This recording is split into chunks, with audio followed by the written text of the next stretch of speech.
is cracking? Live stream in a minute, man. Got the new camera streaming with. It's my first time using it.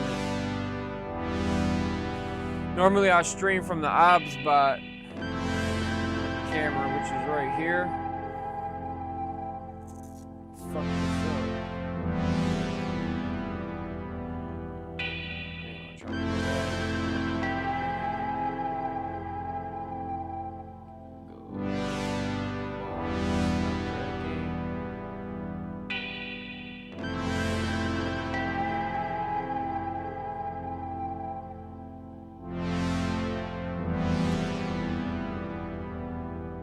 Normally I stream from this little camera, so this is the OBSBot. It's a little gimbal camera. Little gimbal camera, but the quality ain't as good as this DJI. I'm gonna turn this tracking back on. Double tap. Alright, we can see how well this works. Tracking's kind of fast. I mean, not much you can do.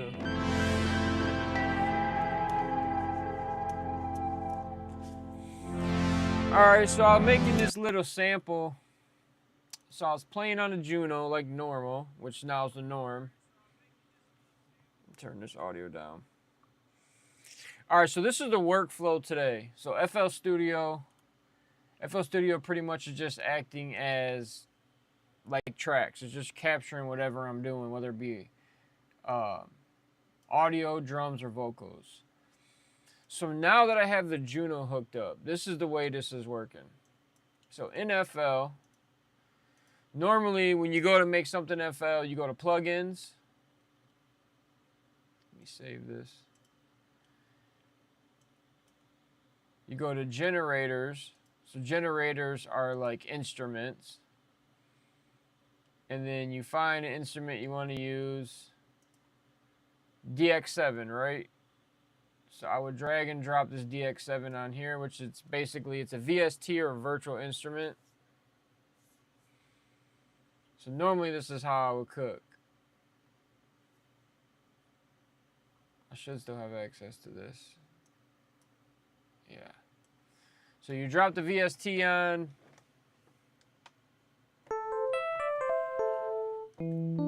Play out on your MIDI device.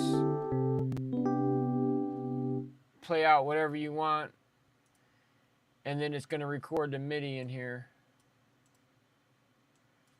So record this MIDI and then you can go in and put it on beat, fine tune it, get it how you want, and then sample that out.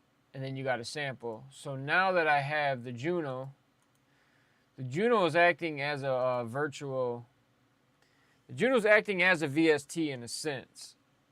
So in FL, you have to add a MIDI out.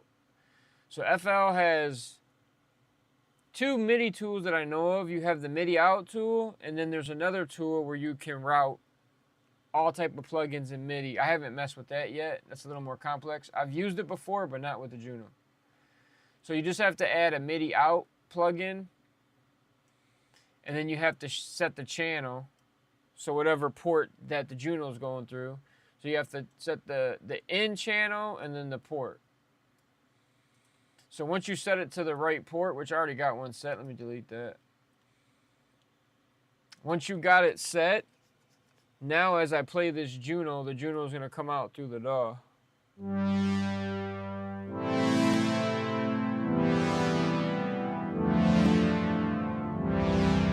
And then when I play this MIDI back, it's going to trigger whatever instrument is loaded on the Juno. So if you see right here, it says Juno 60 Big Pad 01. Yeah, it should be BIG. So I put the name of this because that way I remember what instrument that is. Because I can go through here and go through the list of all the different instruments. And I can go through different synth models in here and change that instrument out. So say this is the pad I have loaded up. So this Juno X has the Juno 60 and the Juno 106 in it. It has the XV5080, the RD piano, vocoder, and then since I've had it, through the WC1 USB drive. So this thing you can buy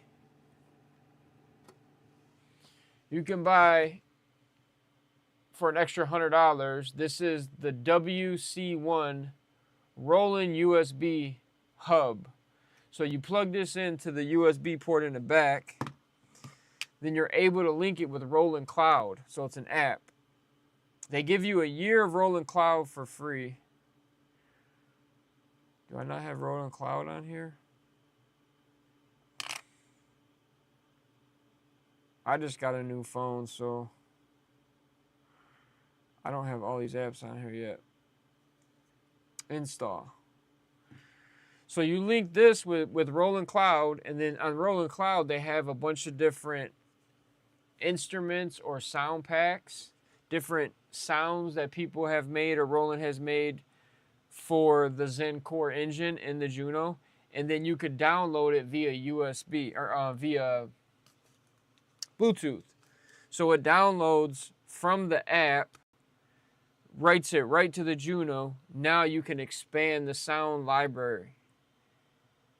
So you get a gang of sounds that this thing comes with. You can design sounds and save your own custom sounds. And then you can add on sounds from Roland Cloud. Let me plug this thing in. Hold up. Get, damn it.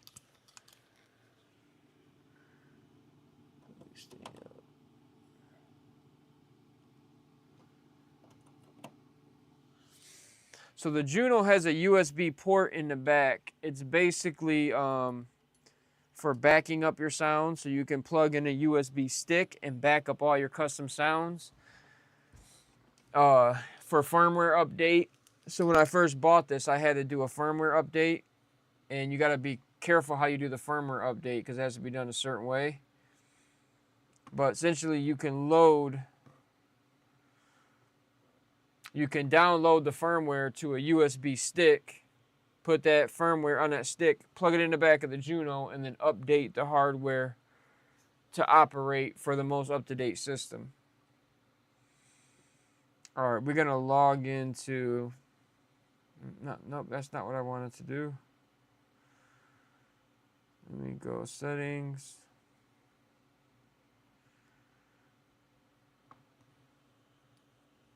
I don't think I can do Roland Cloud from here. I don't think I can.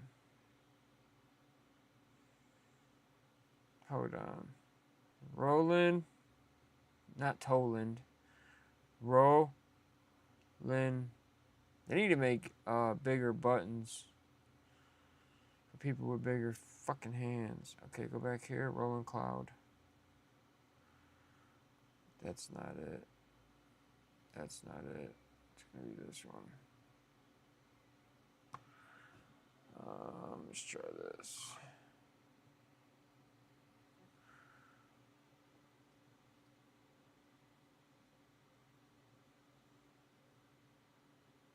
I don't have this phone set up yet, man. I have some stuff set up, but not every single app. I got a million apps on my phone, too. Okay,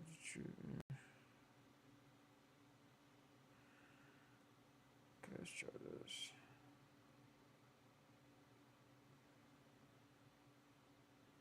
Oh, no, that's not it.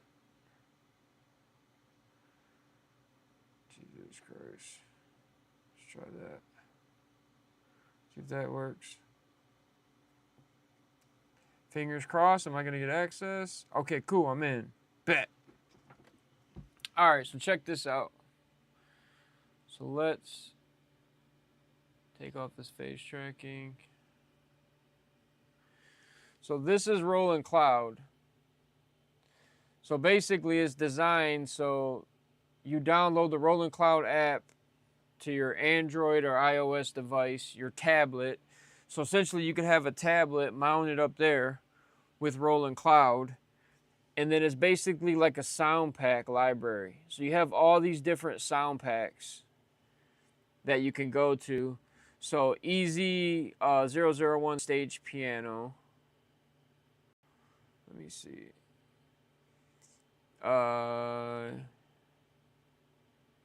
Mallets and keyboards. So I can go to mallets and keyboard sounds. I can go preview. So that's the sound. And then I can hit the install button. I can say install. Install.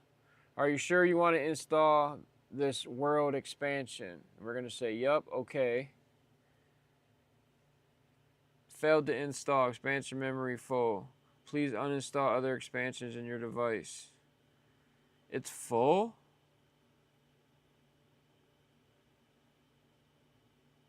There's no way it's full, bro. I don't know, it might be full. Because I'm rolling clouds, so they have the JD800 keyboard, the Jupiter 8. So I added all these because they have select synth models that you can add on. So this thing came with like 5, but I added on the JD800, the Jupiter 8, the JX8P model expansion, the SH101 model, and then the vocoder design, which that vocoder, it's like a bunch of presets for the vocoder. That thing alone is like $100 because I was going to buy it separately. That sucks if this thing is full. There's no way it's full because I still have sound banks available. Because I guess the way this, you're supposed to be able to add up to 4,000 custom sounds, whether that be sounds you get from rolling or sounds you design yourself. Let's see if this helps.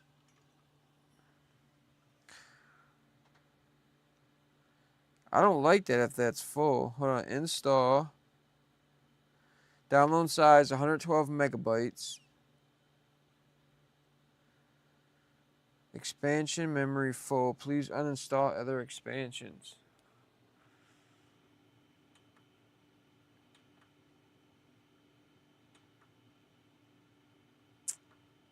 Maybe I hit the limit on it. I don't know.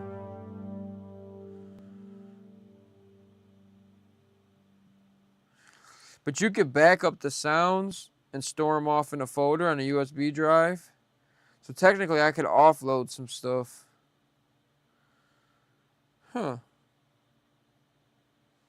Let me see if I could just do one sound.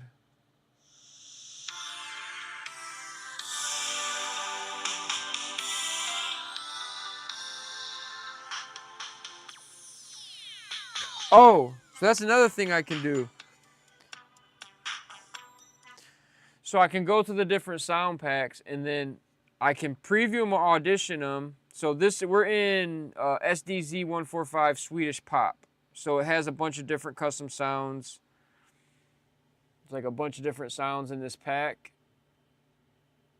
So I can go to number 1, click on it, and it says, are you sure you want to load this one to your device? And I'm going to say, okay. So it just loaded that one sound to here. So now that sound's running through the ZenCore engine. So I guess that's how this is able to be done technically. It's going through their ZenCore engine. So it just popped up on the screen. It says ZenCore Pad Sweeper. And you know what? We can even, hold on, we're about to add a camera. Watch this shit. Let's go. Where is it? Droid. Okay, so for my setup, I'm basically just streaming with OBS. I bought an OBSBot gimbal webcam that has AI tracking, and I can control it with a Stream Deck. But ever since I got the Pocket 4, the DJI Pocket 4, I can use the Pocket 4 as a webcam, which I'm doing now. This gives me a little bit higher quality than the OBSBot. I bought the $100 OBSBot. The quality's good, but sometimes it does look grainy. Or if you try to zoom in, like the quality breaks up. It's not as sharp as the OBSBot. So now I'm using an OBSBot, but there's no way to charge the OBSBot and have it linked, or I haven't found a way to do it yet. So I'm basically on a timer. Like I only have whatever battery life that OBSBot will run, which that OBSBot battery should run, I think it's about 2 hours or so. But so we're using that. But I found this app called Droid Cam OBS. There's all these third-party plugins for OBS, and OBS is free, man. Like, but what I can do, I can go into here and I can say, I think I already have one added. So I can go Droid Cam OBS, right? And then you put the Droid Cam OBS app on your phone. They have a free version or you can pay. So I have the paid version. And then it basically says, deactivate, refresh, 10.00, 10.00. And so what it does, it reads the IP Wi-Fi address of the phone, and then it adds the phone as a basically mobile webcam. Wait, that's not right. Hold on. Deactivate. I need to refresh. Refresh device list. 0.0.0. Activate.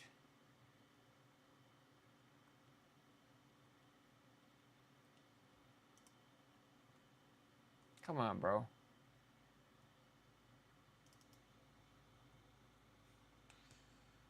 Got Wi-Fi on. Hold on. H.264.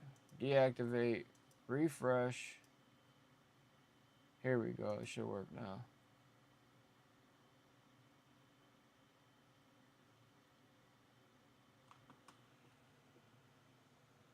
I didn't plan on doing this. Come on, man.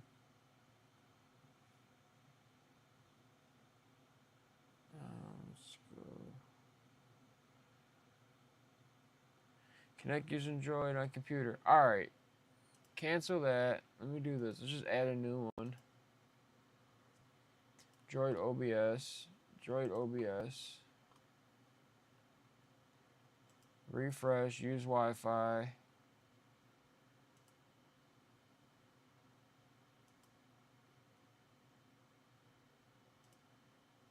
I mean, I could plug the phone in USB and it'll work too, but no, we want to do it like this. All right, let's manually put this in 0. 191. All right, let's try this. Activate. There we go. Bong. Check that out.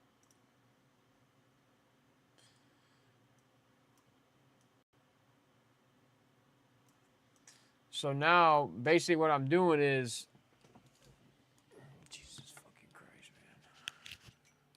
Every time with these fucking cables, dude. So now I'm able to show you guys like what this camera looks like from this camera. So we have 2 cameras, but the whole purpose of this is that if you're in a session and say you're not doing a studio tour, but you're trying to show gear or explain to somebody how gear works.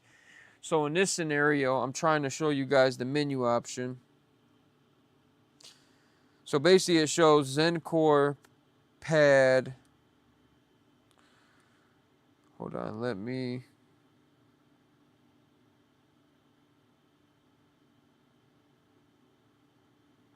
this camera's trash on his phone. It's too bright. That's better. Yeah, so it says right here, Zencore pad sweeper.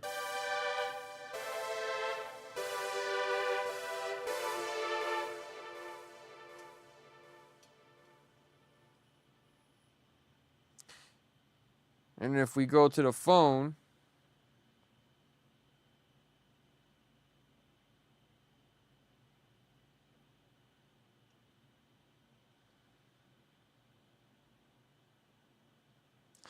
JXP 8th.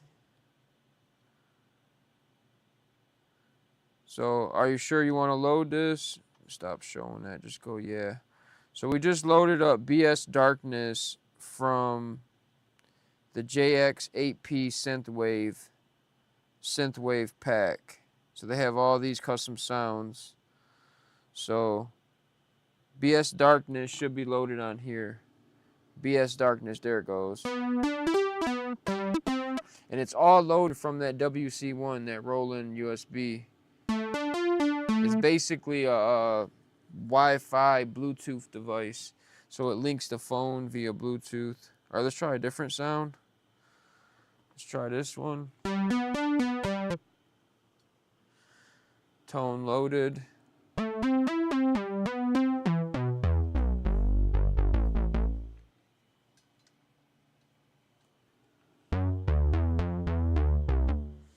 Let's try a different one.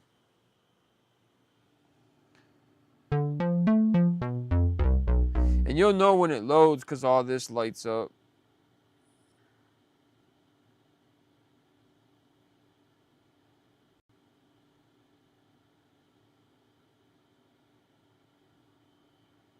Come on, bro. All right, let me try a different pack. Where was that pack I was in?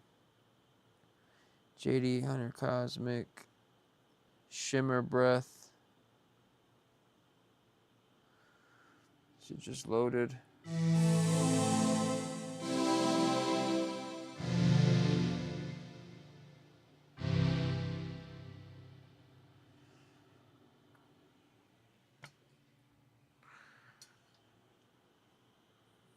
Human pad. Human pad.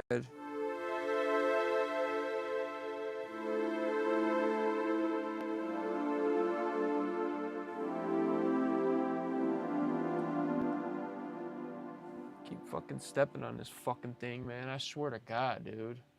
I almost broke this the other day. This cord's always in the fucking way, even when I'm recording.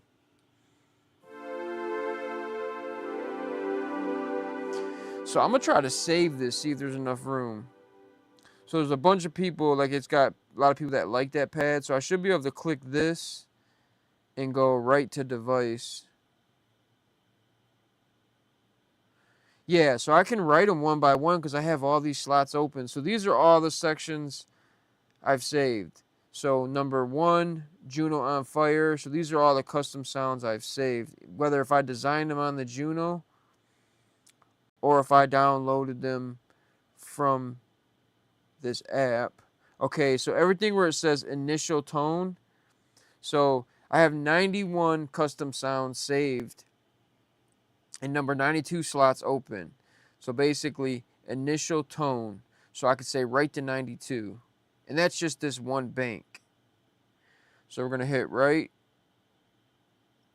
Are you sure you want to write this? Stop asking me that. Yes.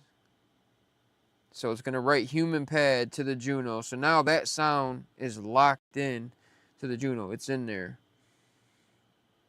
Tone written successfully. Close. So now we have that human pad locked in there. And now we can change. We could have did it before, but we could change the sustain.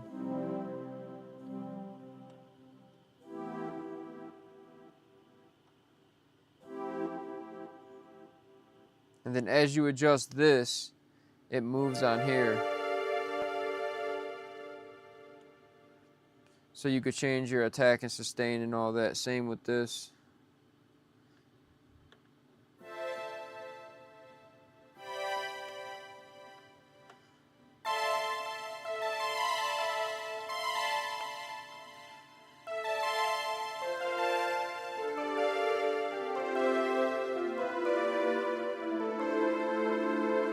So now we change how that human pad sound.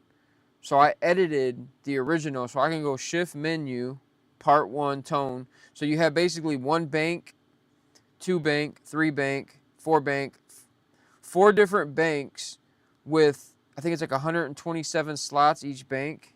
Or no, it's more. It's 200 and something. 256 slots. So you have 256 custom slots times 4 banks of that many sounds I can add. So I knew this Juno wasn't full of sounds. I think it was saying it's full of adding synth models. So basically you can add a whole synth model. Let's see if we can change this contrast again.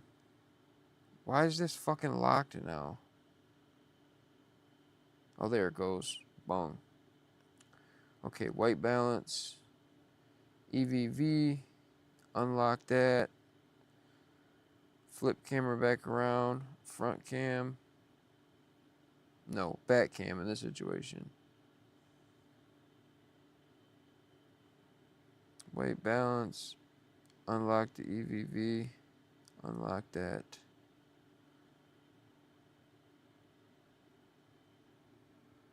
Yeah, because the screen's way too bright.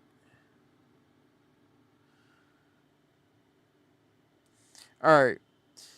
So the Juno by default, it comes with the Juno X model, the Juno 106 model, the Juno 60 model, the XV5080, the RD piano, the vocoder, all your different presets, and then all your user sounds that you custom save. So we're going to save... Let me go exit real quick. So we're going into part 1. It's just the tone. So number 90. So we already have the human pad from the app. We're going to go add it again because we changed how it sound. So we're just going to say human pad 2. And you just use this scroll to select numbers or letters. And then use this to go back and forth, and you shift in the arrows to like erase, or like say if you need to put a space in between there, you can go shift arrow and it puts a space, or you can go shift arrow back and it moves it back. Once I got it named what I want, I can then say enter, tone right to user 0093. Are you sure? Right, yes. And then it writes it. And then you could say, go into system. So I can go into system and back up. Or is it utilities? Utilities. Yeah, so you can go to utilities and hit back up all the sounds you have. You plug a USB drive in there. You back up all the sounds to the USB drive. That way, if something ever happens, you can always restore all your custom sounds. Because you got restore, import, export, wireless adapter, factory reset. So you can back up all these sounds to like a USB drive, which I've already backed up everything I've made. All right, let's try one more sound through here. Let's try this bell pad. So as long as the phone's on and there's a Bluetooth connection, it'll stay linked with the Juno. I think if like the screen times out, it'll unlink, but as soon as you open it back up, it links back. So we just loaded that bell pad.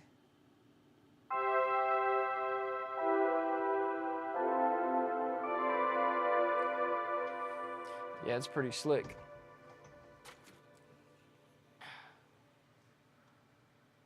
Yeah, I just busted my fucking knee, bro. That shit fucking hurt. God damn. Fuck.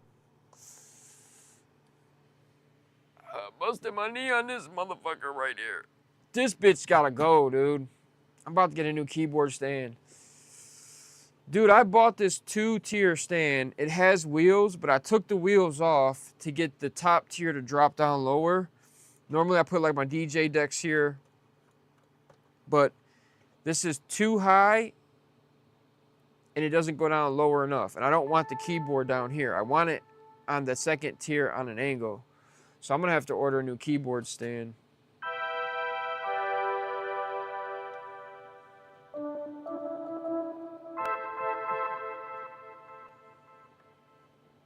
And then as you adjust these parameters, it changes on here. The same with all this.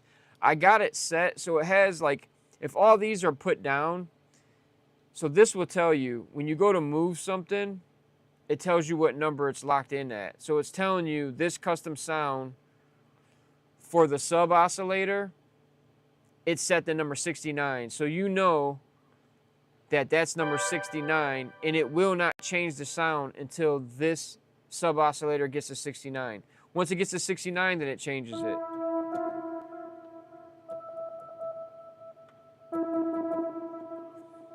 So it basically lets you know like where all the settings are set on all these, and then as you move them, it does not move the parameter until you hit that number on that slider. Same for this. For, I don't even know what this is, but it's an oscillator waveform, TVA level. So it's saying it's set to 34. So as I move this up and down, it's not going to change it at all until I hit 34. So we're basically like on a 1 to 100 ratio. All the way up. So the whole purpose of all this is that you can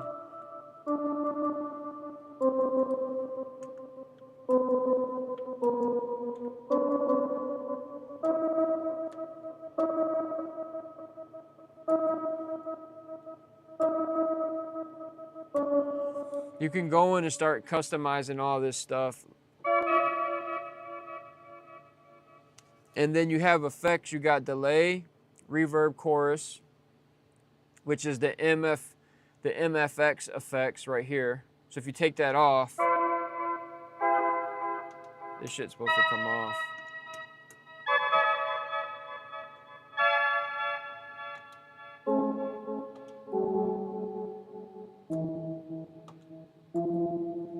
Technically supposed to take it off. Oop, I changed the sound.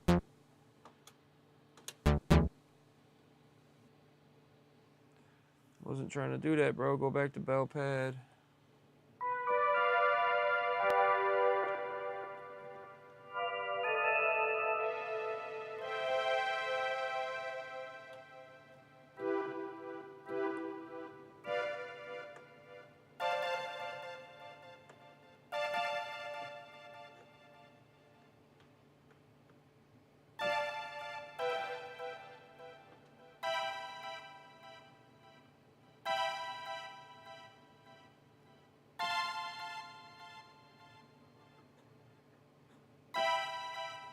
The thing's got a drive I never use.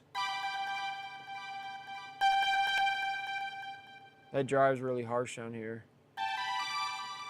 But all this is like all your effects. Your delay timing, your chorus, your reverb, and then you have the famous Juno chorus. So they got Juno chorus 1, 2, 3, and you can mix and match them. You can say 1 and 2, you can say 1 and 3, or you can say all of them. So normally it's usually using one of the Juno choruses or the unison. Using them both together is usually OD.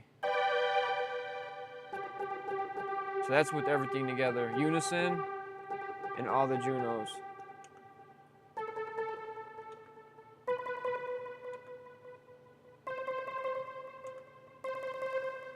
Unison off. Unison on.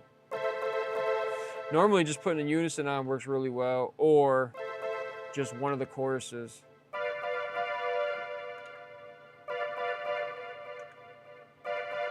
It just depends on the sound. Some of the sounds it sounds really good on, some of it don't. But unison usually does. Like unison, it opens up the sound a lot more. So we're gonna go shift, menu, right. We're gonna write it to 94. So we have the human pad 2, and now we got the bell pad ballot, save. So we just took 2 different sounds from here, from this pack, and added them to the Juno. So they're locked in. We can just keep going through the sounds. So normally it's set to where you can download the whole pack, or you can download them sound by sound.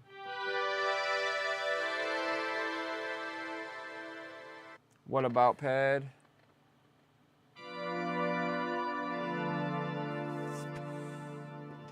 But this is just like extra, man. Like this thing comes with so much. So if I go into here, so if we just go to model bank, right? Model bank is gonna take us to a list.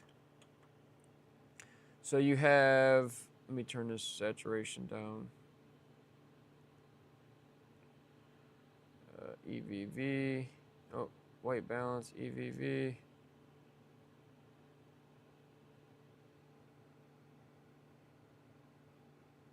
right about there.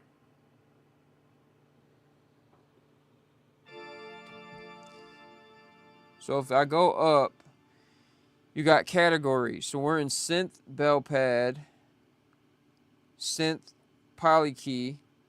So you have all these categories at the top. So if I scroll all the way back, so we're in the Zen Core model. So any sounds we added from here should pop up in this list under Zen Core. So if I go enter, it'll show me the list.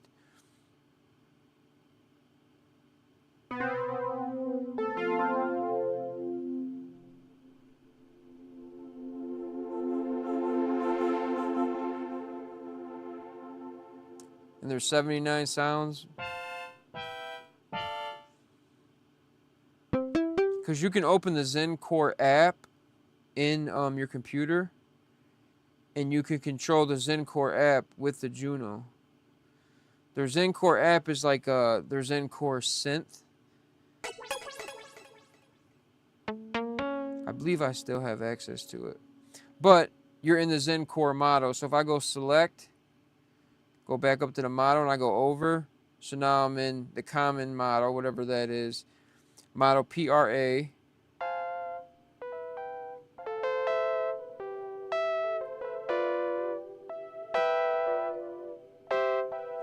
But you can go through all the different models, and if you find a model you like, so PRB, basically this is stuff I downloaded from the Roland Cloud. I can go into I downloaded the whole PRB model. So you have, that's a lot of sounds. 455 sounds in that pack. And then there's a couple other ones. I think these are custom ones I saved. Finger bass.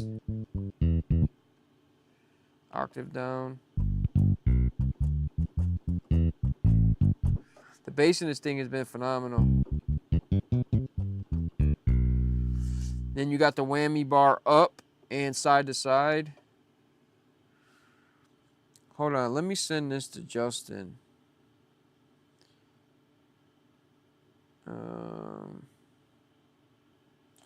So let me go share, copy link. I'll just talk to a recent friend of mine from school, my homie, not Justin, Jesse Mangino. I don't know why I call him Justin. But he was one of the few guys producing back in the day. Like me and him and a select people was ones that was actually like making music and started to build home studios. Like his setup was a keyboard and a MPC. He was like one of the first ones to have an MPC. I never bought an MPC. Once I learned I can do shit on a computer, I went right to a computer right away. Went right to a computer, started working on. But I started on a 4-track. Well, no, I started on a karaoke first. So karaoke 2-track. So you could dub a track and then put the tape in the other side and then dub back over it. And you could keep doing that and do multiple tracks, but you would degrade the quality every time you redubbed over it. So we would perform shows. We would take this karaoke I got for Christmas. I asked for one, right? I took the karaoke. I linked like the big house speakers to it. I opened the back of the karaoke up, cut the wires from the little karaoke speaker. It was like literally one of those karaokes they sold at Sears that came with 2 Go mics. I opened the back of it up, cut the wires going to the stock speakers, and then I wired them to 2 big house speakers. And then we would take that karaoke and the 2 house speakers to parties, different house parties on the weekend. People would say, hey man, can you and John come perform? Like, you guys come to the party and perform. So we would bring the karaoke to 2 speakers, bring a tape of beats, and then we would pop it in, turn on the mics. The mics had a, mic level, had just a gain level, no EQ. Press play on the tape and then rock it. And then I went from that to a Tascam 4-track tape recorder that I ordered out of a Lowrider magazine.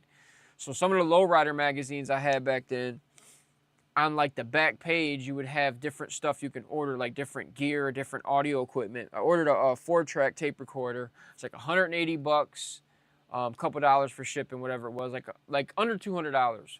Now I had a 4-track and I could track 4 tracks: instrument, drums, bass, vocals, and then we would dub over it again and add on, you know, a second vocal take. But I found this picture. So this is an OG picture. Oh, that's the wrong one. Hold on, it's this one. I'm showing the one to lefty. So that's me in like one of my old studio setups, but this is like 2000. So this is a couple years down the line. One of my first setups I had was like, it was like 15, 14. So 94, 95. So this is like 5 years later after me having like my first home studio. I basically had a Dell computer from Rent-A-Center. I had a Casio keyboard, which I don't even know what happened to this Casio. And I currently have a Casio keyboard that I picked up from the pawn shop. Not the pawn shop, but like the thrift store. I bought it's like a regular Casio keyboard last year. Hold on, let me get this thing. Come on, go out. Go on. Go out, go on. So last year I bought this. Wait. I bought a regular old school Casio keyboard just to have something that produced sounds, because everything I owned up until now is just MIDI controllers. Like with no computer, they're useless. And after you get 1 or 2 or 3 MIDI controllers, it's like, okay, what am I doing, bro? None of these make sound. With the computer turned off, they're useless. They do nothing but control audio or digital shit. So I bought this Casio, but this is the Casio where the lights lit up like red. So it would teach you how to play in a sense, and this works. Like, I got this from the thrift store over here by where I live, and then I had to order a custom power supply because this is like a weird voltage.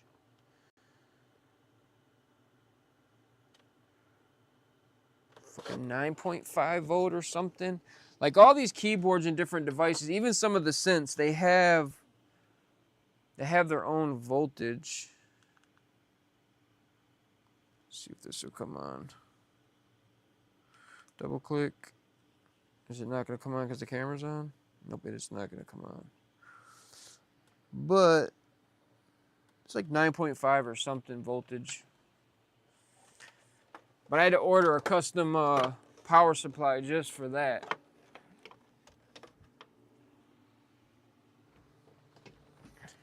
But buying that led me to eventually getting to a point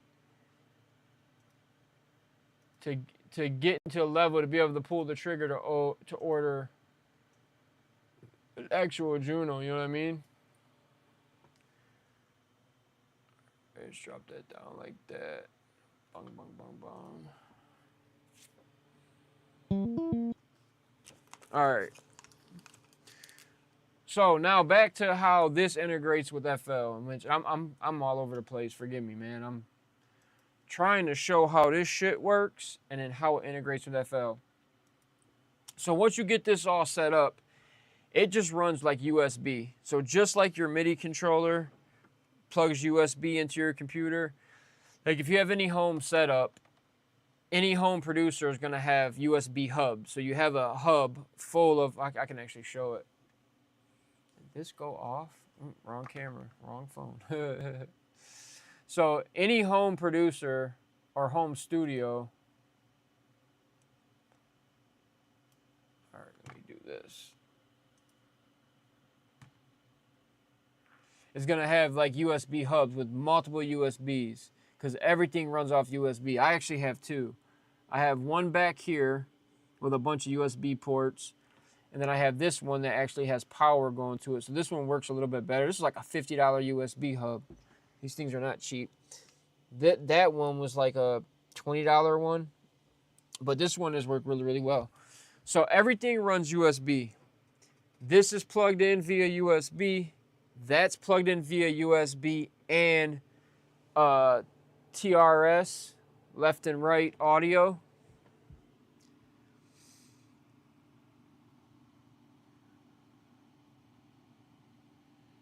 Yo, where are the audio jacks? Oh, there they are. They're right there. I'm like, bro. And then we got it hooked through MIDI also. I got the effects pedal not plugged in right now because I was running the Juno stereo. So I was running the Juno through the Apollo. This is the way I got everything ran, basically. So the Apollo is running all my audio. This is the TRS receiver for my clip-on DJI mics. Let me go back to this, make that brighter. So this is like the TRX receiver for these mics right here. So I got these DJI mic minis. So one just clipped on me. I'm live streaming through this mic.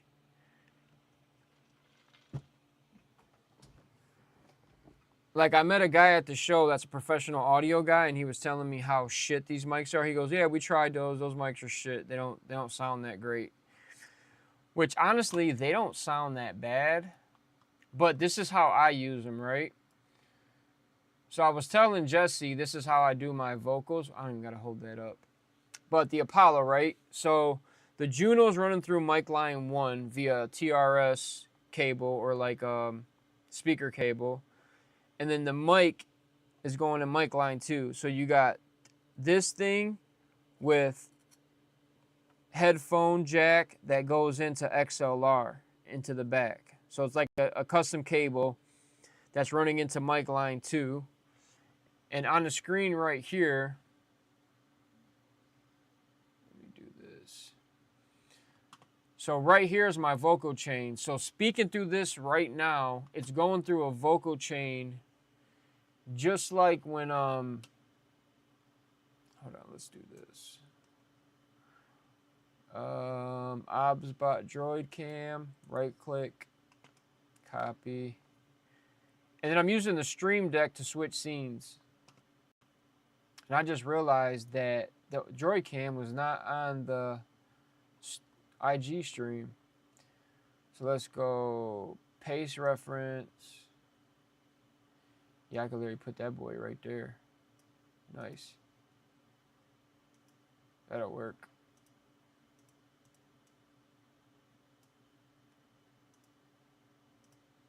Yeah, that'll work. I just realized that. Yeah, so this is OBS. I'm streaming through OBS. This is where I'm running like all my audio, all my video. So it's basically just like scenes. You have different scenes. The Stream Deck acts as a switcher. So right now we're on like scene number 7. So if I hit this button, it changes over to this scene. So I can do different video and audio setup. I got my mic mute, so I can mute my mic here. Mic check, mic check, mic check. I got my sound effects. You have different pages.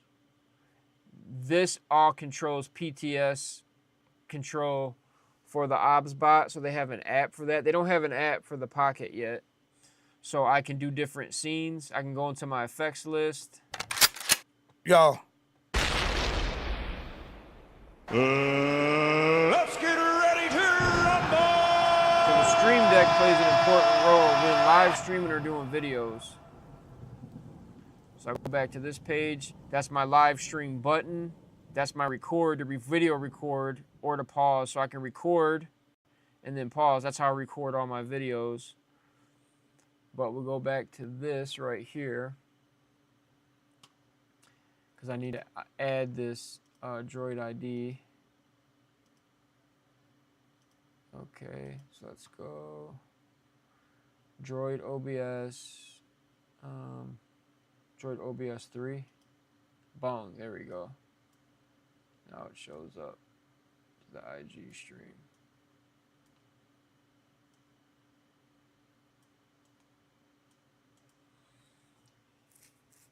Yeah, so everything's running through OBS. Did I not go live on Instagram? I didn't go live, did I? Huh. That's funny. Yo, what's add a link? What can I add a link for? Add a URL? Oh, that's pretty cool. Instagram's got a thing where you can add a link now. That's dope. So technically I can add my website then. So let me go to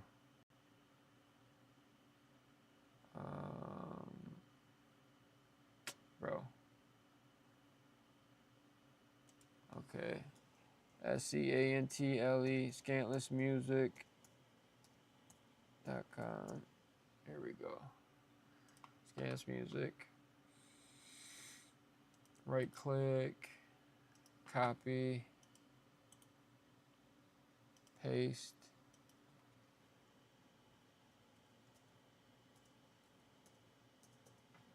Website. Done. That's cool. That's dope. All right, bet. Yeah, so I got a website up. I've had it for several years now, but scantlessmusic.com. Used to be scantlessbeats.com. I still have that. I still have that custom, whatchamacallit? But it's not linked to nothing. So we've been running Scantless Music. So go check out Scantless Music. We got, a couple Detroit hoodies. A lot of my merch is front and back, so it's 2 prints. So when you do 2 prints, stuff does cost more, but some of my price is pretty good. I don't have this hoodie. I just ordered this one, but it has the Detroit Scantless Beats, which that looks really dope. I don't know why I did not order that one. Oh, that's on the zip up. That's why. And then the regular Detroit hoodie, it's just SB on the back and Detroit on the front. So go check that out, man. If you want to order some merch, man, order some merch. There's a drum kit on there for $5. It has a couple FL Studio presets. But yeah, I got a couple of Detroit's ST, SB hoodies, t-shirts. Go check that out. All right, enough of that. All right, so back to this vocal chain. Get this shit cracking. All right, so my mic's running through the Apollo line 2.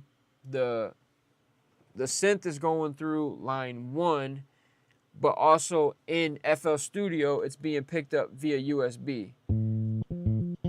So when I play this out, it's coming out the speakers, and through OBS, you're getting audio through the universal audio mic line.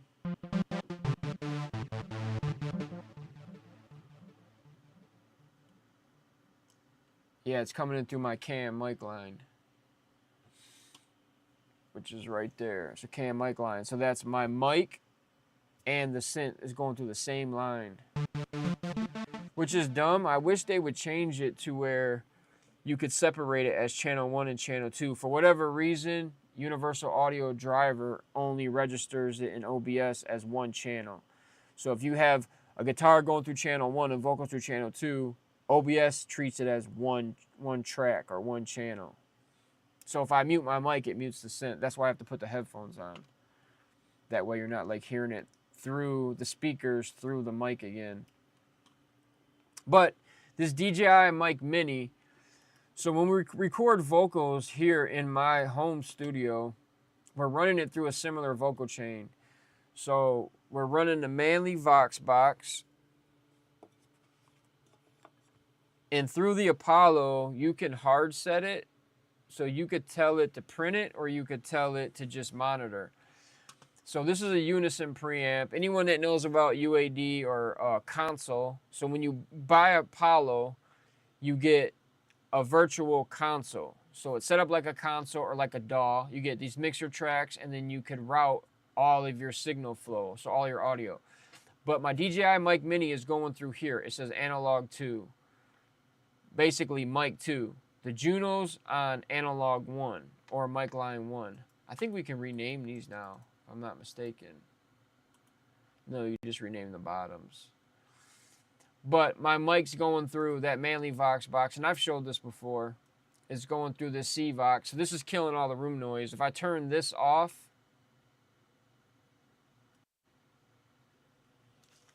you're gonna hear like the fans, the like the laptop fan in a window. So you hear more room noise. So this CVOX is able to clean up everything to keep my audio basically like I'm in a vocal booth. So now that I turn that on, the audio is super clean. Like there's no line noise, no floor noise, nothing.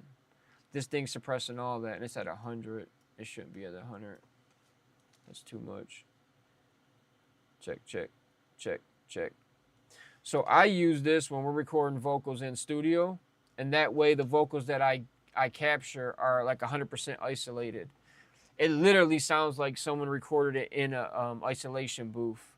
Now my room is treated, so I have 2 big 4x6 foot clouds up, and then I have sound diffusion and treatment through the whole room. So my room's probably about 60-40, like 60% dead, 40% reflective. Big ass screen TVs, real reflective, so you're getting reflective signals off of that. But this mic is going through all this stuff right here. So this Poltec, I use this Poltec on all vocals. Every vocal I've ever done since I discovered this thing, because I knew about it for a couple years but never used it. I use the Poltec EPQ-1A. So this is, or no, it's the Legacy. It combines the EPQ-1A and the MEQ-5. So it's 2 Poltecs together, but you have to have physical hardware to have this one. If you don't have physical hardware, you could still use Poltec. Hold on, let me open this up. But you might have to like buy this plugin. Right now, UAD has 50% off like all their stuff. I think in some cases they have more than that off. But I know as far as like the Neve stuff and the SSL stuff, it's 50% off right now. Because I gotta buy the Neve 1084. But in here, where is the UAD? Or I have the Fairchild too. I haven't used this a lot. I tried it. I really didn't love it. Bro. What the fuck? This thing's glitching. They have UAD Explorer, so they offer a bunch of free plugins now. So if you just downloaded this right now, if you downloaded the UAD plugins thing, you would get all these for free. So you get Luna for free. You get an LA2A tube. That's on all my vocals. You get a Polymax synth, which I paid $100 for that synth. And then you get some UA 1062 preamps used on vocals. But on all my vocals, I use this Poltec, and you can use these Poltecs through the non-hardware version. And then at the end, we're just running it through an LA2A. So the LA2A is just pretty much, it's boosting my signal, and then when I clip, it's catching my vocal from clipping, because when I talk downwards, it hits directly in the mic, and sometimes it'll clip the mic. So that's just pretty much set like a safety net to keep my mic from clipping in the red and causing distortion when I'm live streaming or recording. Because the way these mics work, like they work best if you hold it in front of you and speak directly into it or at an angle. But the best spot I found that these mic minis work on like the shirt is you put them literally right in the middle, like right between, like right under your collarbone and like in the middle of your chest, but up higher. So not too high up, but like halfway up. So right dead middle of the chest, that's where it picks up vocals the best, because you're dead center of like your vocal path where you're speaking. So it's capturing right under that. I've done a lot of tests with these DJI mic minis, but I point all this out to say that my vocals come out crisp live streaming, or like say if I'm doing an interview, because I run them through a customized vocal chain. That guy I met at the Bazaar show, that where they was professionally filming and documenting everything. So he had like a real expensive Sony camera, and then he had it built out, so he had a nice rig on it. They had two different Sonys, but we was talking about cameras and mics, and he was saying how he didn't like these for trying to do interviews and stuff. But even these new ones have noise cancellation on them. So what this CVOX is doing noise cancellation, this mic has noise cancellation on it right now. So if I turn this off, so now I'm just going through the mic bare, the noise cancellation is on right now on the DJI. So if I turn it off, you just click it one time. So now the noise cancellation's off and you can hear the fans in the room more. So this thing has a built-in cancellation like this CVOX. It kind of kills the noise a little bit. But this CVOX just cleans it up. And I haven't really seen anybody else track through that, like track vocals through it. Now, some people might say, oh, well, you're messing up your vocal, like you're losing a lot of detail from your vocal. What I've noticed when I use that CVOX, so everything with audio, you're going to have a give and take. You're going to use a tool to gain something, but you're going to lose something in the process in most cases. So I've noticed with that CVOX, anytime you're dealing with like a condenser mic or any type of like vocal mic that you use to record vocals, these mics pick up everything. That's what makes them so good, because they pick up everything. But also that's the bad part. So if you have a room with a bunch of bare walls, or if you have noise going on in your room, that mic's going to pick up all that noise. So that's the bad part about the mics, is that they pick up everything. What I've learned by using that CVOX, it kills all of that background or room noise, all the extra noise. It kills that noise. It takes a little bit of the detail in the high end. So you don't lose a lot of the high end or a little bit of the detail in the high or mid-high end, but it does degrade it to a degree. You know what I'm saying? And if you have that thing cranked up too hard, you can kind of get artifacts when people start and stop talking. They're not bad artifacts. It's just like almost like a compressor kicking on and off in a sense, is what it can sound like sometimes. That's why I try to keep it between like 40 and 80. So somewhere in there. But I'm able to get the detail back with this Pultec. So dialing in 1.5 to 5K. Normally it's 4 or 5K. So I'm just boosting a little bit of 4 or 5K. And then I'm boosting 10 or 12K. I'm boosting a little bit of that. I'm boosting a little bit of the lows and a little bit of the mids. And it's giving me the detail that I'm kind of losing through that CVOX. I'm not losing much to the CVOX. Honestly, it's not taking much at all. And then I'll do the same with the Manly. So the Manly has a built-in EQ. I'll cut some of the mids with the middle band. And I'll kind of not boost the lows, but maybe cut the lows a little bit, like turn the lows down.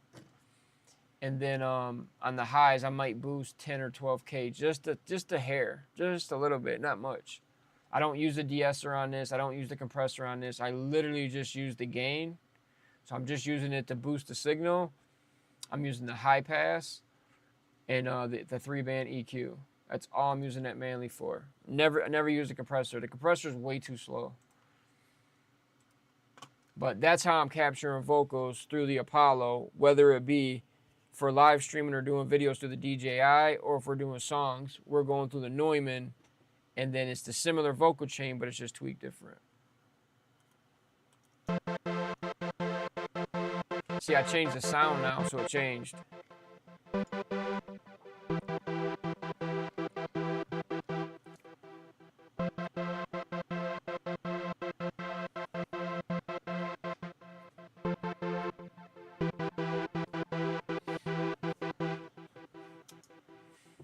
So right now we have loaded up Step Slicer 1 from the PRB synth model, right? So any sound I change on the Juno, it's gonna change in here because I have this MIDI set up. So this MIDI plugin is basically saying play anything that's on channel 1 and port 1. So the Juno is set to MIDI channel 1, port 1, I believe it is. And you could do that by going into options, MIDI. So any of your MIDI devices that are plugged in or your USB devices, they should pop up here. And you could choose to turn them on or off. So like Juno X, send to master sync. Going through port 2. And then down here, that's on the output. On the input, port 2, number 2. So you're just telling it MIDI channel 2, basically. And like my complete control, so this MIDI controller is not assigned to nothing, it's just engaged. But I can use this MIDI controller to trigger the Juno.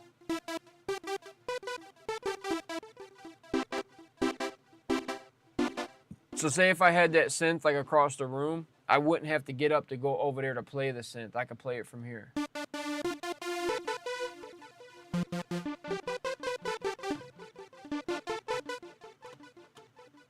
So that's how that's linked.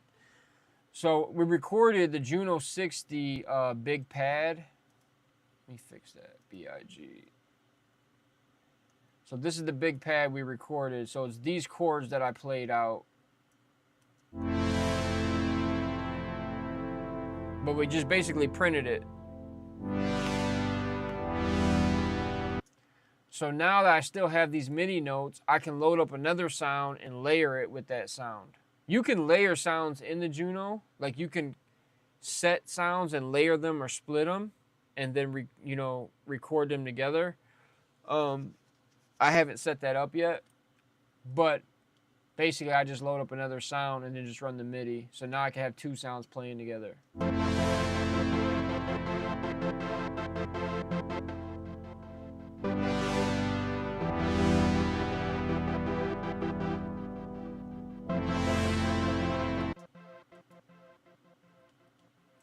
Let's change that sound out.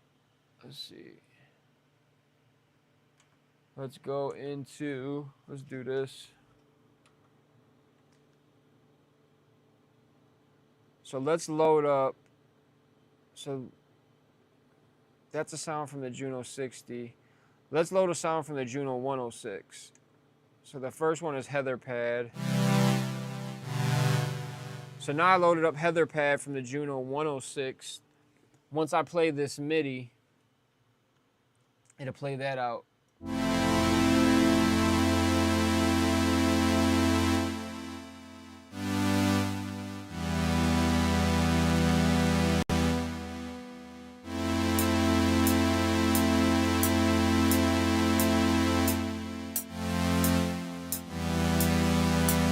can change like the attack or the sustain.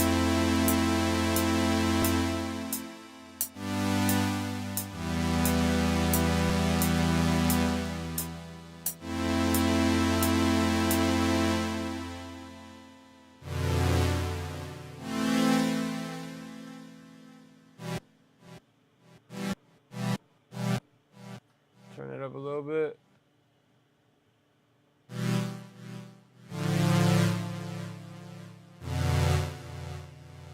A little more.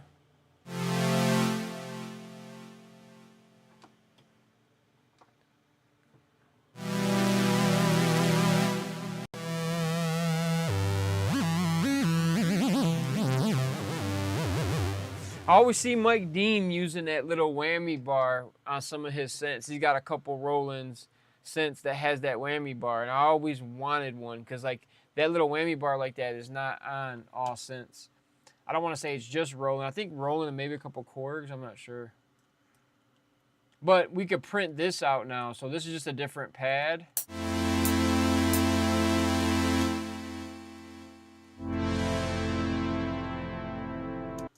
So I could print this, and normally how I print it or record it. So that's the MIDI info. So you just go on a mixer track. The Juno audio is, you're basically saying, oh, it's not going to record it now because I don't think it's going to do it. hold on. But normally how I do it, I just arm whatever track the Juno audio is set to. So the audio coming in from the Apollo, you go in here and you select the line. So I did have it hooked up stereo, but now it's going mono. So I think it would be, this should record, if I'm not mistaken.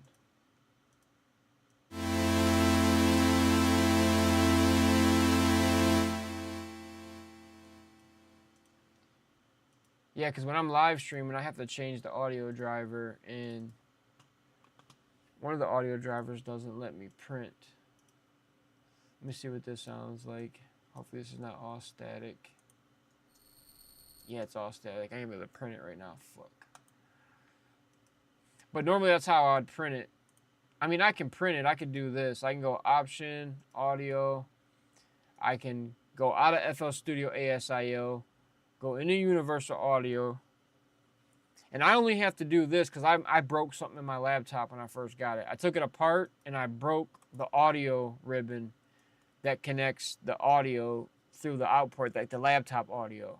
So now when I go to the laptop audio, it comes through messed up because I broke something originally. But this is how I would do it.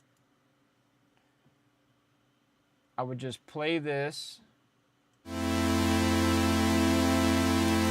Kind of like you're printing it in real time.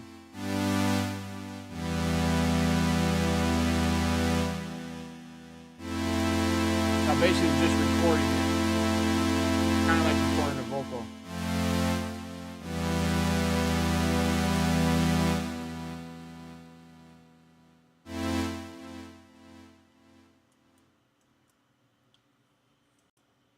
And I'm gonna delete that.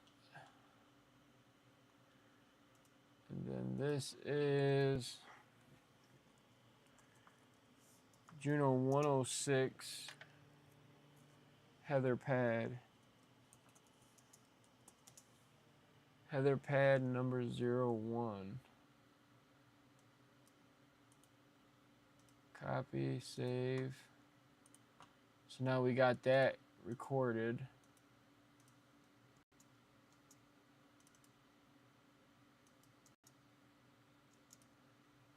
And you guys are not going to hear the DAW until I switch the audio driver back. See, I have all these audio drivers. They even give you a Juno X audio driver you can go through.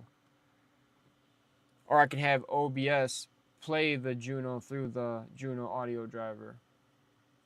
I don't use it because when I change sounds for whatever reason, there's clicking and glitching every time I'm like playing the sounds live and I'm turning through the sounds. When I was video recording, I noticed picks up like audio glitching or audio popping.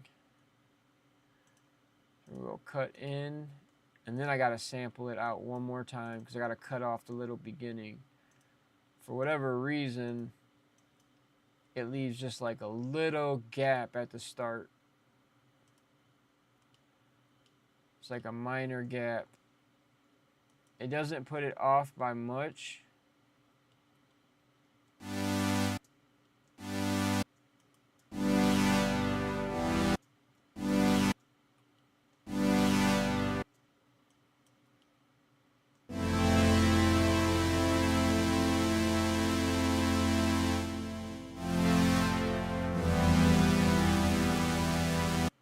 And that's those two pads playing together, which they don't sound good together, but we'll rotate them. So we'll use the one pad for one section and then the other pad for another section, kind of like a switch up or change up. Or you could turn one down really low, take out the higher, take out the lows in it. Let me see.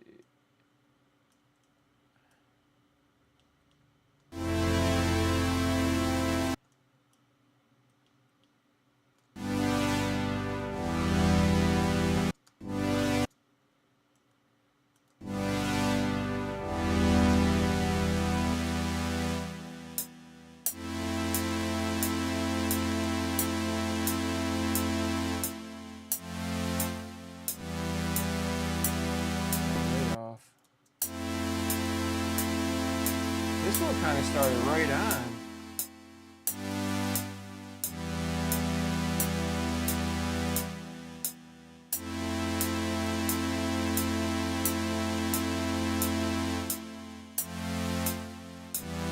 That sounds really good, actually.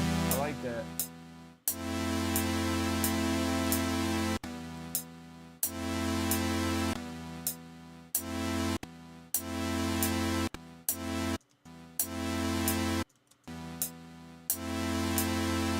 And we need it to sound like a continuous loop.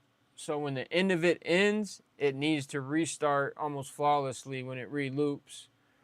Not every time, because sometimes you want it to sound like it's chopped. Sometimes you want it to sound like you took it and you cut and chopped a sample.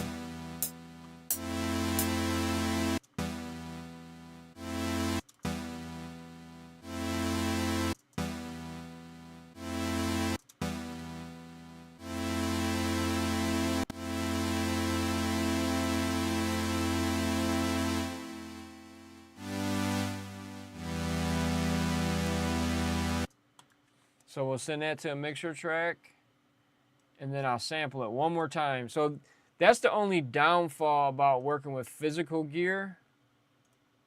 There's like an extra step of work you have to do. It's not that much. It's like 10% more. It's not, maybe 20%, maybe 15. It's not that much more work. It's just another extra step.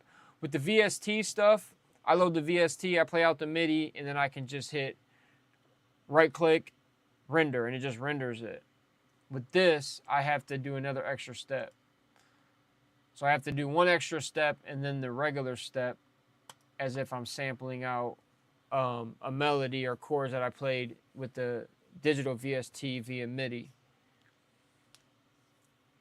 But basically, I set that loop exactly how I wanted it by nudging it left or right and then making the start and the beginning fade in or out exactly how I want it. That way when it loops, it plays exactly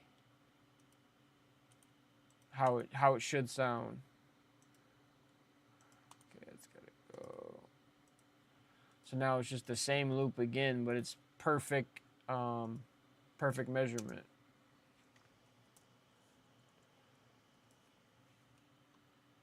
Like a perfect 8-bar loop.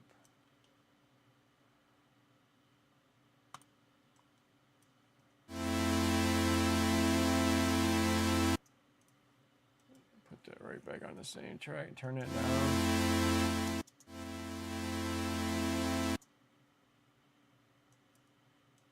So I could use that for another section. But I want to try to layer this. Oh, that's what I got to do. I got to do a bass line. All right, so let's play everything we have together so far.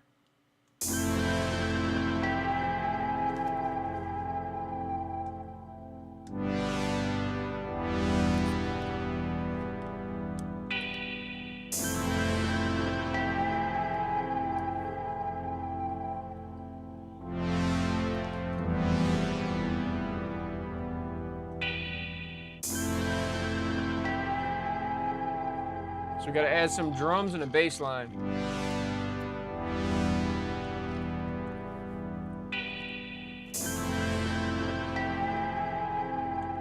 So we're going to go up here.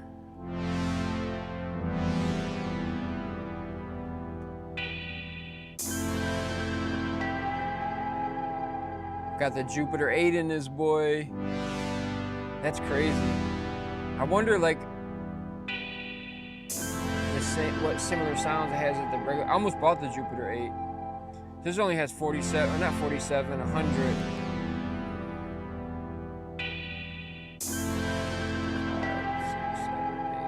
108 Jupiter sounds.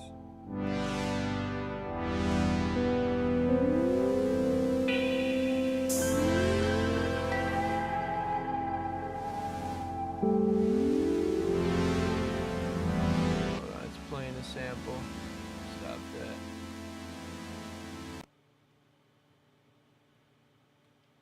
Actually, playing the sample. Make sure that is cut. Line it up on a track. Line it up on a track.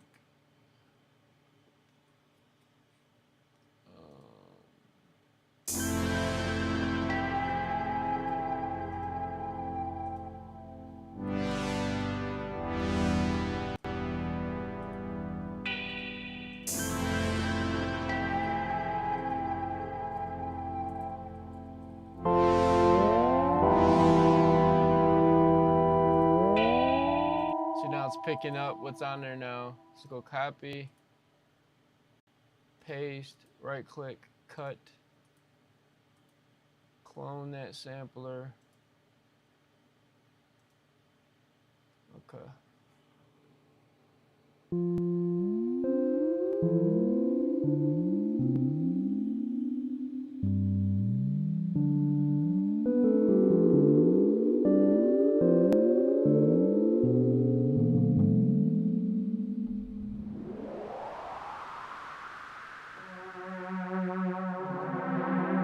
Alright, let me get out of this. We need a bass.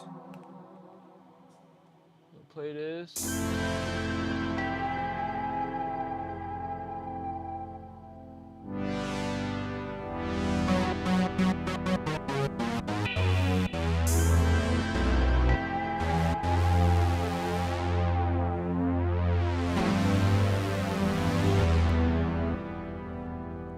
We want like the guitar bass.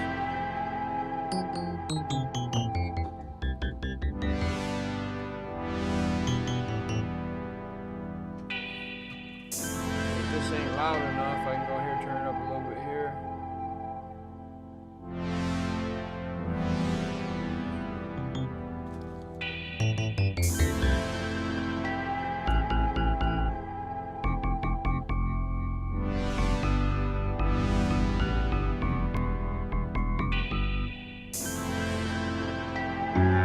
That's a smooth sample so far.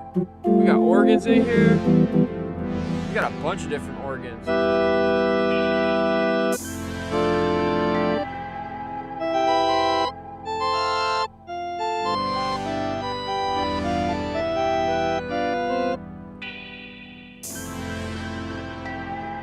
let's go to acoustic guitar.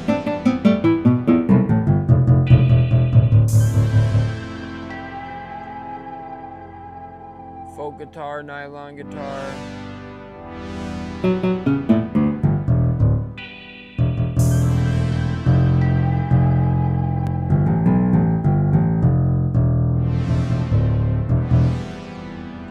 I already know what guitar I need.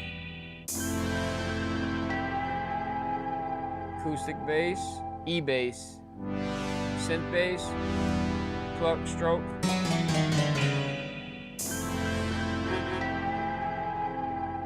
That E-bass usually, solo brass.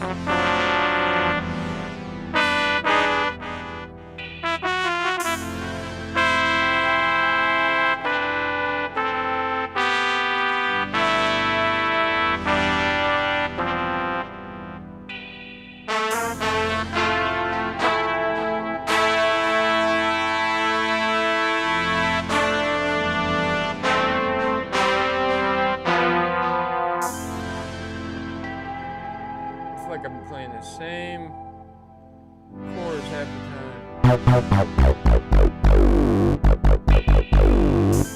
Alright, I gotta turn on the speakers to hear this.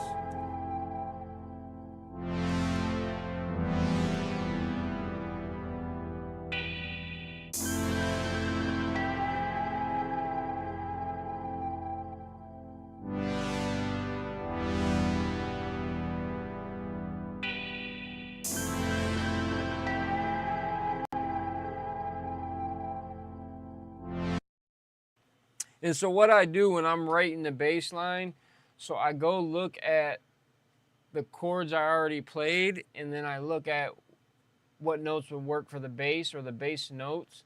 So if you look down here, so I can see the ghost notes. So basically I added the MIDI notes. I just cloned and copied them into the first sampler.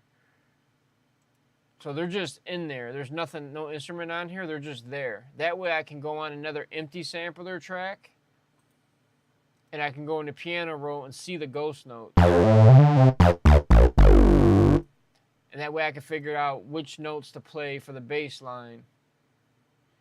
If I go into the MIDI channel, it'll show me what I'm playing.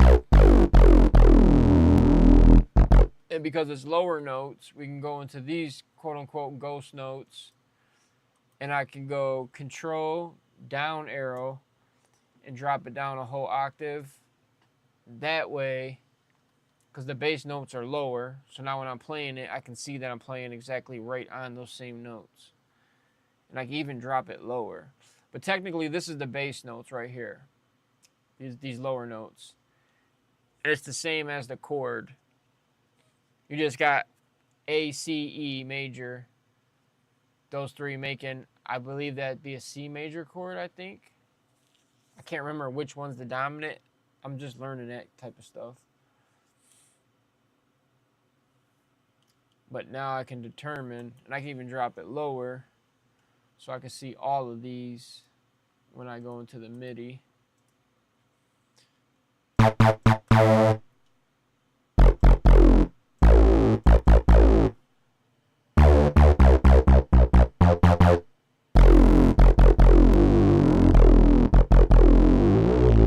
But that's not the bass we're going with. We're going to go over to this E bass.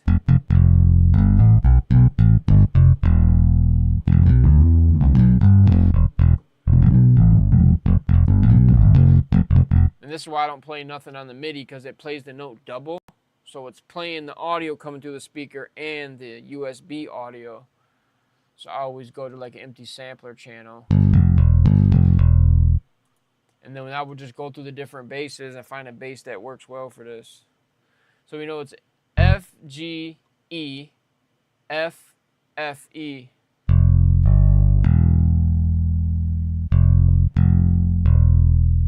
So that's basically the notes for the bass line, and we just gotta come up with something funky.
Or I always have the option where I can do this. I can draw them out. I can type them in.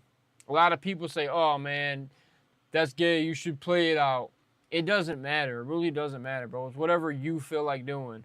Half the times, what I try to do, I try to play it out because I get a different feeling playing it out, but then I come up with different melodies when I tap in the notes. So if I just tap in the notes, I get a different result because it's a different process. But a lot of times I'm trying to train myself on the keys by learning how to play better. So 9 times out of 10, I'm trying to play the notes out because I'm trying to learn how to play to make it sound as close as possible to a real bass player. So if a bass player is playing and then he's riding up and down that scale, going like bouncing back and forth to give some type of soul or some type of rhythm, you can do it typing it in, but it just takes longer.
So that was the vibe I was trying out for this, but this sample is so like chill and relaxed. It literally needs to have just like a soft kick, some type of rim or some type of perk, and then very minimalistic drums in general. Like there's two ways you could take this. You could make it a little more upbeat, little more energy, but like this sample's so laid back and chill, it really needs to just have like a fucking chill drum, super minimalistic, almost like not reggae tone, but like Afro type reggae tone in a sense is what I'm hearing in my head.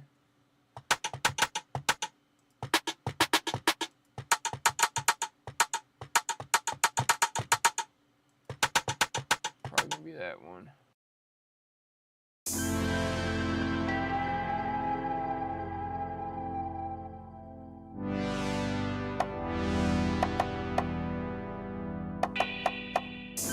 Yeah, right there. I'm going for that.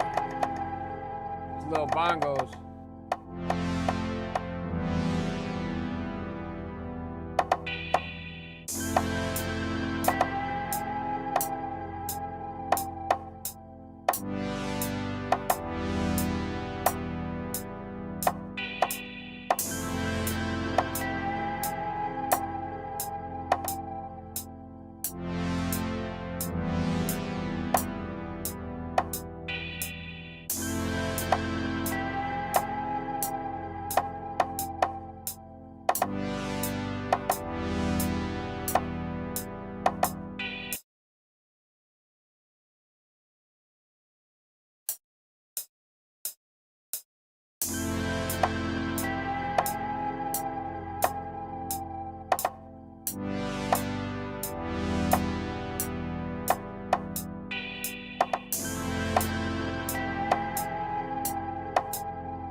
This is hard because there's so much latency going on, especially when I'm running OBS and FL. There's so much latency that as I'm hitting the pad, it's not triggering till like, it's like a couple thousand milliseconds. Let's see what it is. 5,888 samples, 6,999, 146 millisecond delay. So it's gonna always be off beat no matter how I'm trying to play it. So it makes it harder, but I try to play it out, which I probably just need to tap it in, honestly.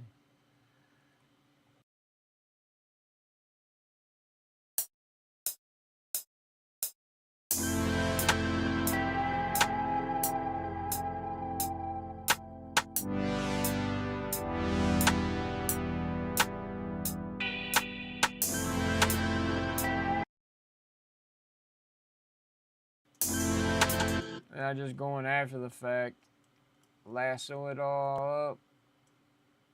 I'll move it where it needs to be.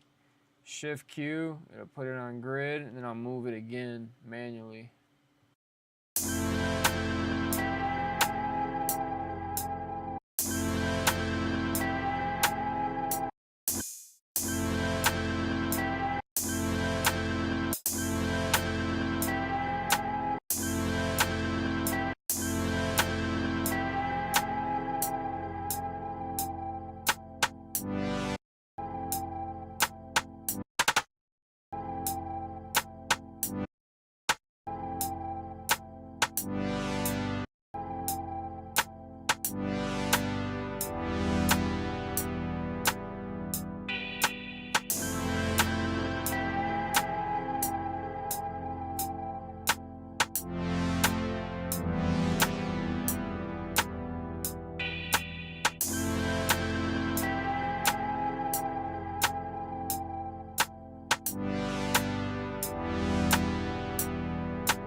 So what I'm doing on these perks, so I made me out like a good perk pattern, which is just a bongo, but they're referred to as perks today. So I put one perk that hits lower. It's just one random perk mid through. Hits lower, so just a different tone. So we're doing that because we're gonna take up some of this space. So we have a lot of space in between. So we're gonna use a delay on one perk hit.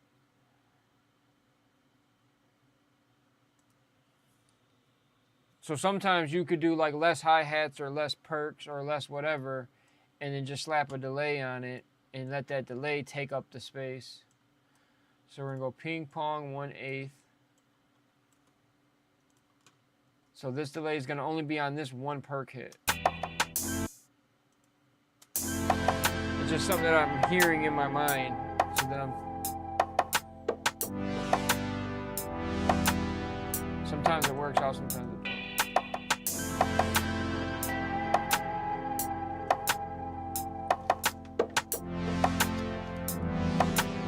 I need to do 1/4.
No, I'm not liking it.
this instead of that perk, right?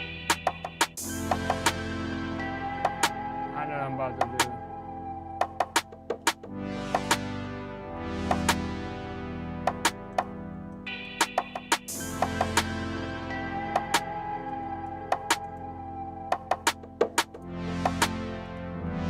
Copy, paste, put this on 28.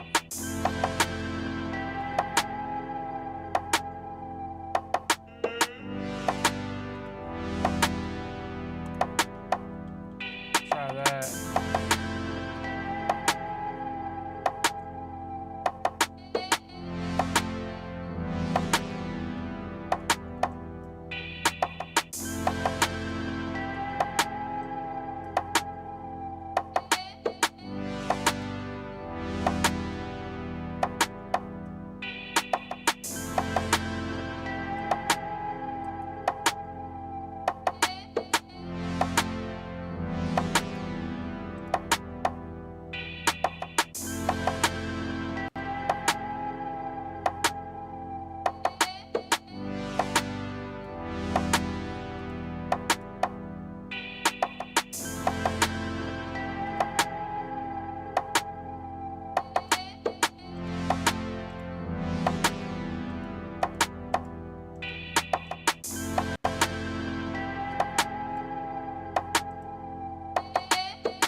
That works better.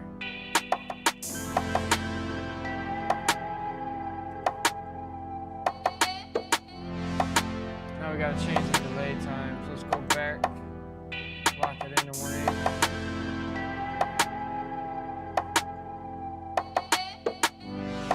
There we go. That feels better.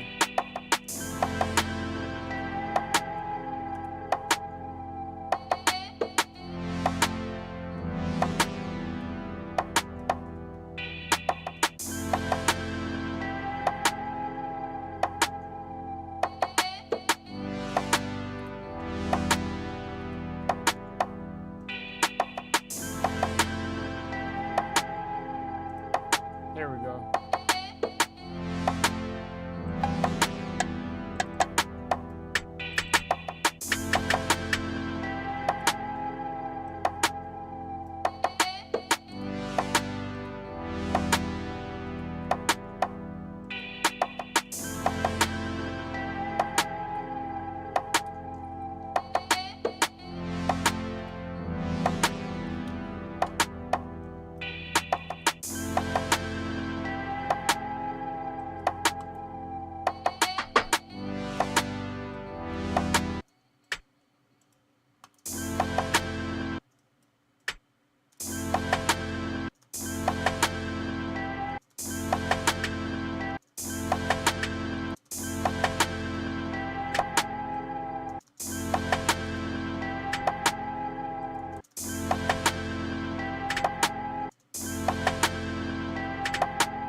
got 22% left. Battery life, yeah. Dang, bro.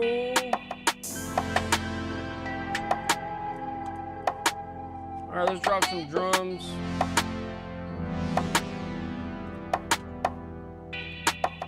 Oh, wait, we got one more bongo. One more perk. Time for the percolator, boy. Trying to make this sound kind of Caribbean in a sense, but not.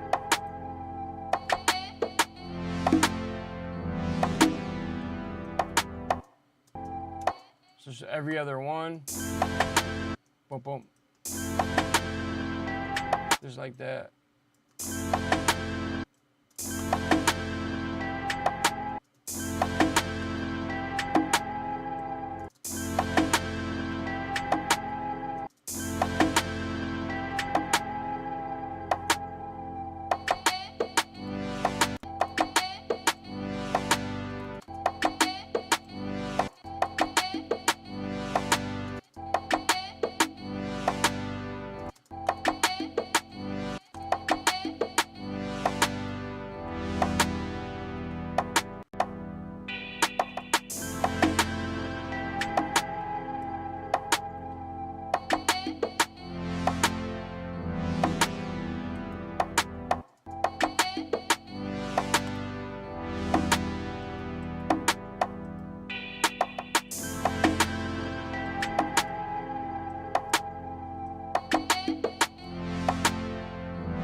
Use a shaker now.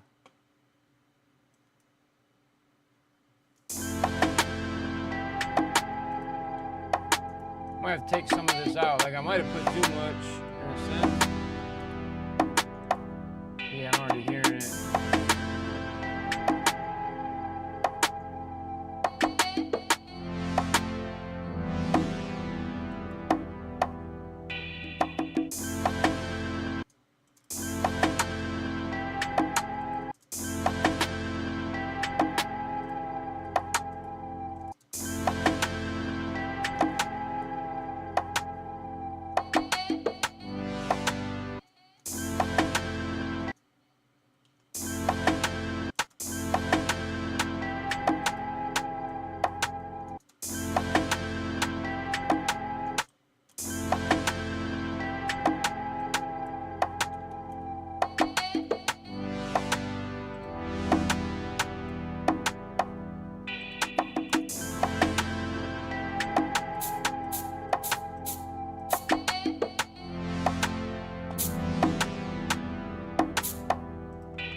That was not gonna work. I was trying to rock with those earlier, but no bueno. Not bueno. No está bueno.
All right, let me hit this kitchen real quick. Stem that out real quick. What's up, doggy? Hold on. Take y'all with me through the crib. Oh, check this out. My dog. We got drums in the living room. What you know about that? Going through the crib, oh boy.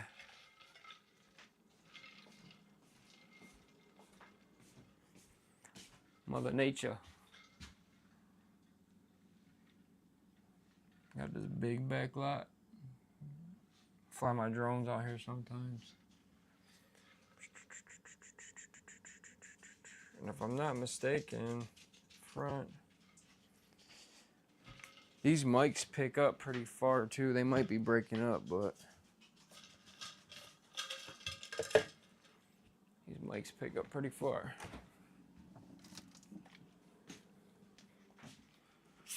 Got me some Tiffany's pizza today, man.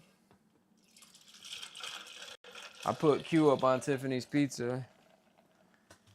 He's like, bro, this is the best ever.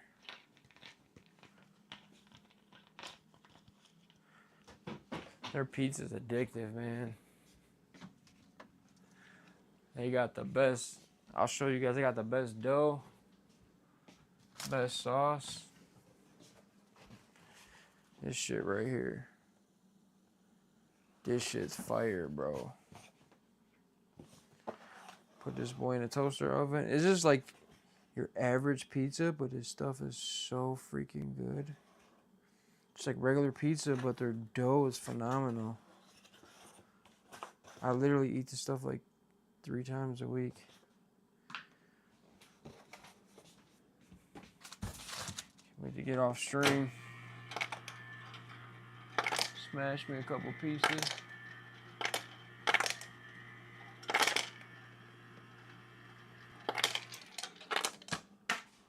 We got this toaster oven. Put them in this toaster oven right here. It's like having a brick oven pizza in a sense. Toasts them nice and crispy.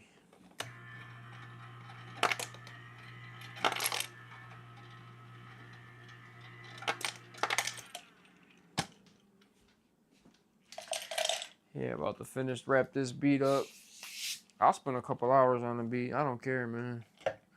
Sit there and just vibe with it.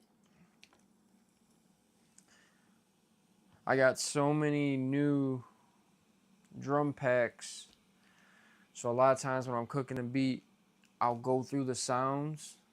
So I'll use that time when I'm actually cooking to explore the different sounds that are in the new packs that I got. I really don't buy sample packs. Some of the drum packs that I have bought from drumbroker.com, that's usually the site I go to because it's a lot of drums recorded by real drummers. So they make all these different packs of all these real drummers. So you have what they call a bunch of different drum breaks. And then a lot of them include little samples or like one-shot samples. Stuff that I equate like MPC samples. So you might have like a piano and a flute, like a one-shot sample that's together. And that's how I found to be able to get like an Alchemist style beat chop using something like that. Yeah, drumbroker.com, back camera.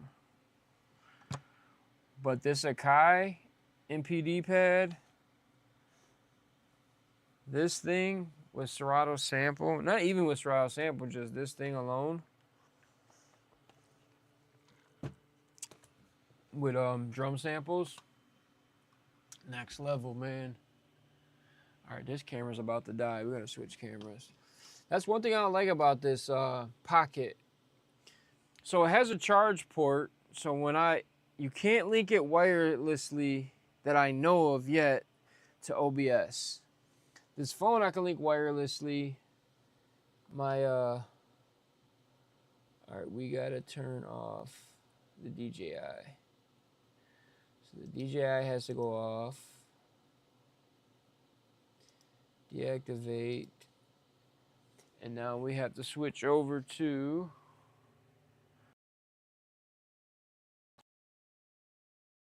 charge the camera up enough while you're streaming. It literally, like, the camera dies out unless I run it through like a Thunderbolt port.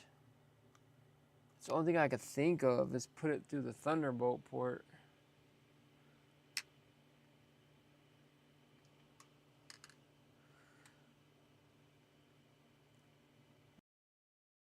What the hell? Alright, something ain't right. OBSBot cam, double click, activate.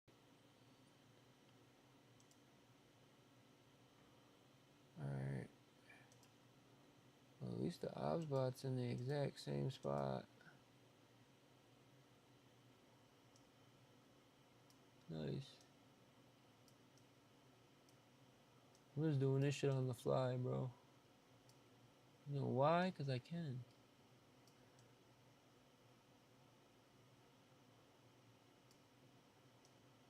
Exact same size. That's close enough.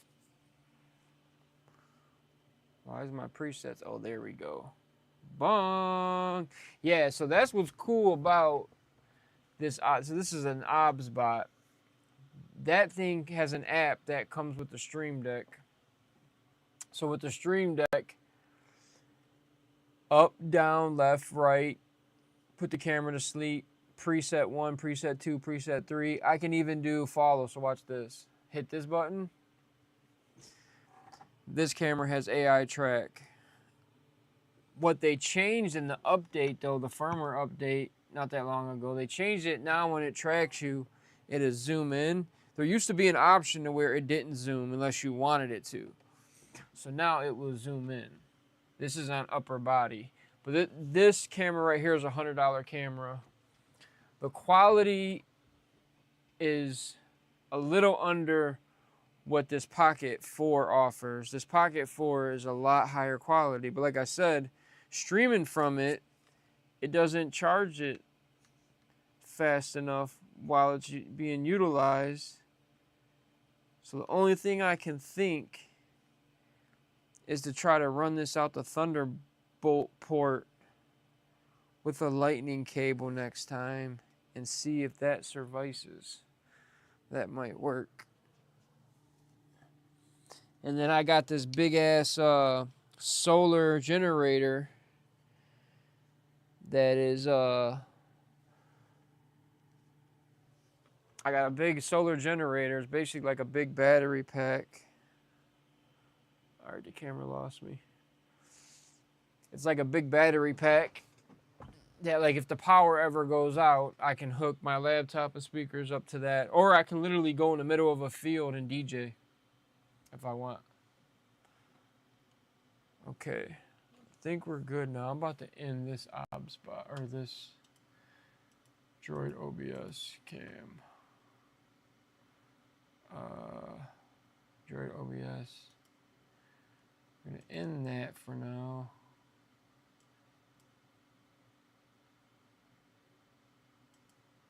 We don't need that.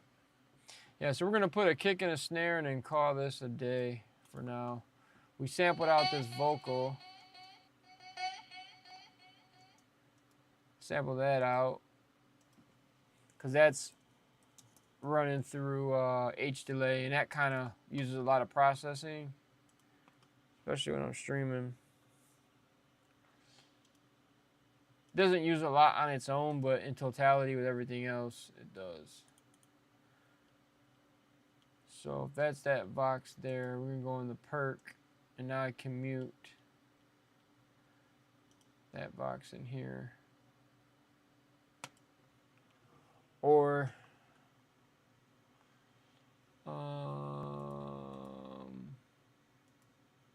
let's do this so don't get unmuted by accident. Bet. Now we got it locked in.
fucked up. Jesus. I can fix it, but no, I want to play this shit in, boy. I'm gonna play this shit out, boy. I want to play this shit out, boy. I'm play this shit out, boy. Come on. I got an idea how I want to play it, and then I'm gonna fix it after the fact. We're gonna fix it.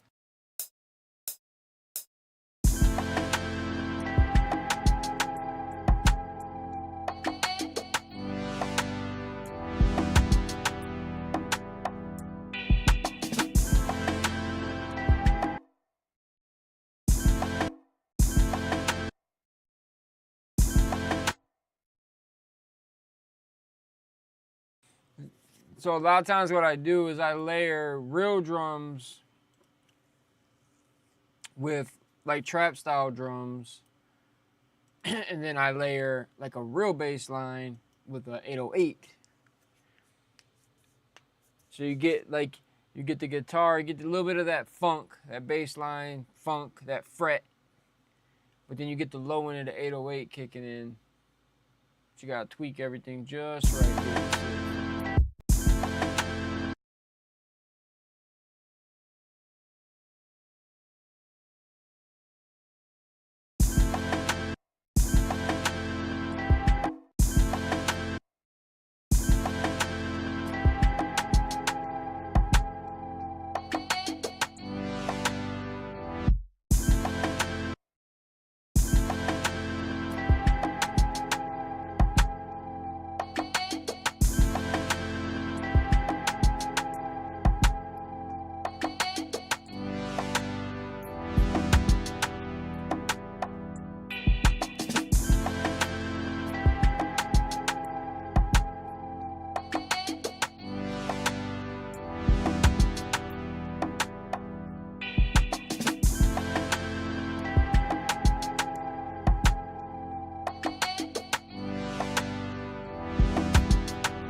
Bro, this sounds so fucking off. Something's not right. I fucked something up.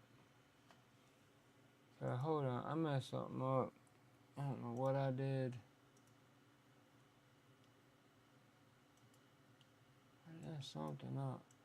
I'm pretty much done with this for now, man. I mean, we got the template laid down. I'm taking my sweet time. We're doing the drums. Hold on, let me check this chat, bro. This can go off. This is donezo. Disconnected from server. Failed to connect.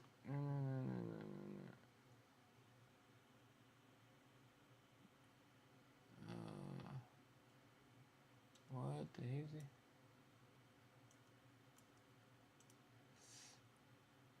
Live stream chat? I don't know, bro. What the fuck? Get this shit cut out. Something happened. Alright, I guess I'm gonna have to end it here because I think. Oh, the stream's still up. Okay.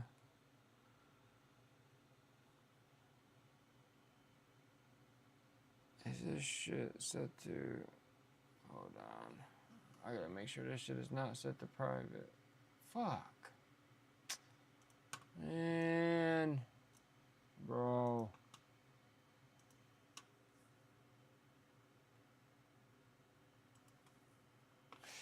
Yeah, I'm about done, man. I gotta get off here.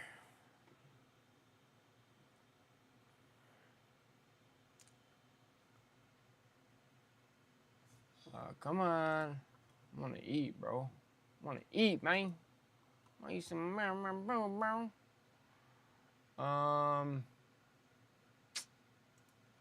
YouTube.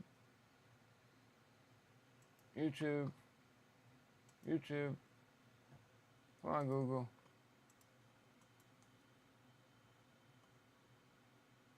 It's a easy, bro. There we go. YouTube. Come on. You can do it. Yeah, I think I'm about to pop off here. Oh, I know how I can check it on my phone. I don't know what's up with my browser sometimes, man. They be lagging my internet. Live.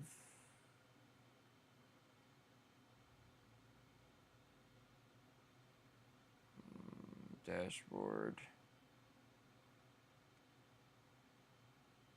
I hate how they changed this. Recent, drawn, slow motion, frame by frame. What's this? Original video link in the description that I won't add a copyright strike. Oh, what's this for?